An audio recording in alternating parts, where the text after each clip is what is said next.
Hi, I'm Professor Mara Fitzgibbons from Marist College in Poughkeepsie, New York, and I teach courses in medieval literature, in gender studies, in disability studies, in the graphic narrative, and history of the English language. Most of my research deals with later medieval literature, but I also really love Old English poetry. And so today I thought we could talk about the Seafarer. Here's a plan for this video in case you just want to skip around.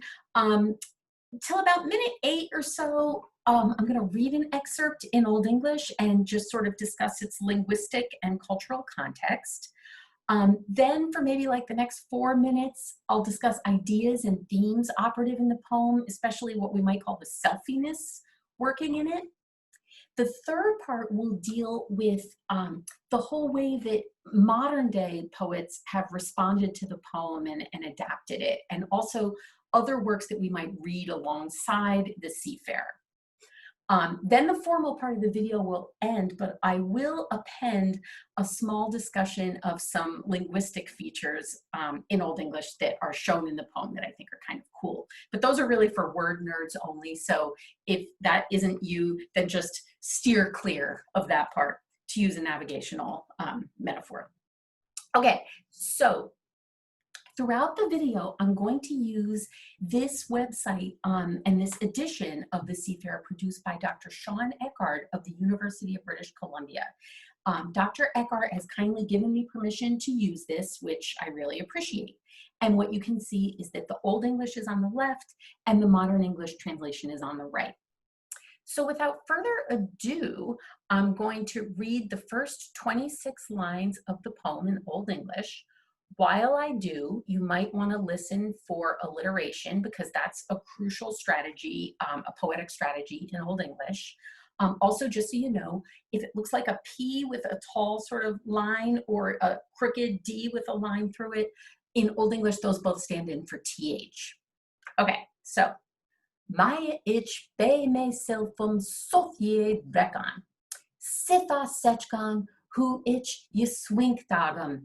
Erfol huile oft throada, bitre brestchere je bidden habe, je kunnat in shale chair selda fela, atol ida je welk, ver mech of beat, nero niktwaku, at nakan stefnan, donna hebe cliffon knasaf, kal je throngen waren min vet, forste je bonden, kaldum klomum, daar dat chere seveden hat in hertan, hungor in an slat, merwer jes mode. Dat seman newat the him unfold on fagros limpeth, who ich chere, is chelde sa, winter woona de rakom lastum, weenamagam de troden, behongen frumjechelum, heil shorum fly. Daar ich ne je heer de butan hliman sa, is kalne wai. Huilam felt a song, did ech me to gomena, gana te sleador, on huilpan swee for chlechter wera. Mau singende for meadowtrinka. Stormas da stanklufu beten, da him stern onquaf, easy fedra. Vol oft that ern biel, uri fedra. Na ania leomaga, thea schefte fert, freflan mechte. Okay, so there's part of the poem. Let's talk about what we do and don't know about it.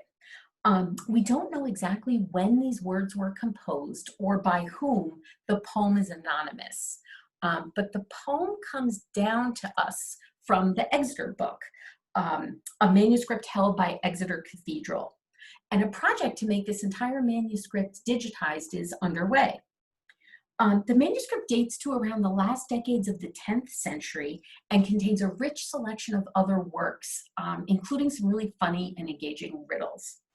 In terms of the language of the poem, let's just review some terminology. So the language of the Seafarer, as we have said, is called Old English and is the language of England before, say, 1100. If you have worked with Chaucer, you've also been exposed to Middle English, which we associate with the dates 1100 to 1500 and sound something like this. Juan the Rapro with his shore salt, The draught of March hath perced to the road, and bathed every vein in switch liquor, of which virtue engendered is the floor, and so on. Those are the first 4 lines of the Canterbury Tales. What you might notice is, even though that sounds really unusual, notice how much easier it is for you to understand the basic gist of the Middle English as opposed to the Old English. Even though, as I'll be describing later, we are still speaking Old English in some ways, the fact is that if you want something like the Seafarer to be comprehensible to a modern day audience, you need to translate it. And what that means then is that as a translation, as we're reading, what you're reading represents a series of judgment calls, an interpretation that Dr. Eckhart, her translator, has undertaken. And indeed, there's lots of other translations of the Seafarer, and you can see just from looking at the first line how different some of those are. So that verb rekan, which means sort of deliver or pronounce, can mean recite or narrate or utter or reckon, or in Burton Raffles' translation, it's sort of bypassed altogether, and he just says for the first line, "This tale is true and mine." This word sothied is also really interesting. Soth means truth, like a soothsayer, the expression we have now, and yed means a kind of narrative. So truth song in some ways is the most literal translation. By the way, the title, The Seafarer, was given to the poem by later editors. It also represents a kind of judgment call. As we talk about the poem, you might think about alternative titles that you would give it and how those would affect the way that the audience perceives the poem. If it were up to me, for example, I might call the poem Sothied or Truth Song, because that's what the poet says it is. But there are lots of other things that you could call it as well. Okay, so let's switch now to our part where we think about the content of the poem and ideas and themes that are operative within it, all right? Just one piece of advice. If this poem feels sort of vague and enigmatic to you, it's not you, it's the poem, okay? So as we think about what to do with this or other complex poems, one thing I like to do is just look at the pronouns working in a poem and see what we can learn from that. So if we look here, we can see that early on in the poem, there's a lot of I. In Old English, it's itch, okay? And again, the I of the poem, freezing cold, missing kinfolk, things like that. Very much sort of a palpable sense of the experience of the I. If we go down to the bottom of the poem, though, you will see a shift, and you can read it in the modern English translation where we have us and we, and you will also see this we in the Old English. And this is what I meant when I said, like, in some ways we're kind of still speaking Old English because our pronouns are very similar. So if you look at this we, you'll see it's a specific kind of we. You know, so that we might go to that eternal blessedness. Let there be thanks to God that he has honored us, all right? So it's a pretty specific us, a kind of Christian union with God. The scholar Stanley Greenfield has described this poem as a call to conversion. And I think any reading of the poem has to sort of come to terms with the movement in the poem from the I to this Christian we. However, the whole process by which the I of the poem gets there is a very complex journey, which is good because it gives us lots of things to talk about. Michael Motto has a really interesting article that covers all of this with a lot of sophistication and insight. I cite that in the last slide, so I recommend that. For our purposes here, I would just propose that the I of the poem seems to emerge through its dialogue with many different things. And just a partial list, like if you reread the poem, you'll see the I in dialogue with weather, with birds, with a larger soundscape, with the sea itself, with kinfolk or earthly pleasures that the I is not experiencing, with God, and then a kind of self-reflexive thing with the spirit's own, or with the speaker's own spirit and mind. And to talk about that a little bit more, I thought we could look at one specific passage